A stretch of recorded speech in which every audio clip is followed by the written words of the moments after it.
युरोपमधले मध्ययुगीन कालखंडामधले जी आधुनिकता आली आणि आधुनिकतेच्या अनुषंगाने मानव केंद्रित विचार झाले आणि माणसाच्या सगळ्या दृष्टिकोनातून त्याचा चेहरा बदलला आणि मग जगावरती त्यांनी राज्य केलं. आमचं प्राचीन तत्वज्ञान त्या लेवलचं आहे.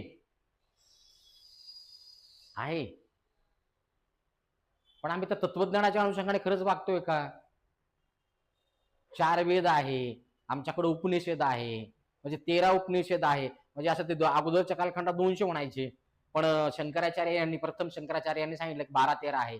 ईश आहे, केन आहे, कंठ आहे, ऐत्रेय आहे, तैत्रेय आहे, प्रश्न आहे, हे उपनिषद आहे. त्या उपनिषदामध्ये माणूस आहे, ईश्वर आहे, त्याचा आत्मा आहे, पवित्र आणि मोक्ष आहे. या अनुषंगाने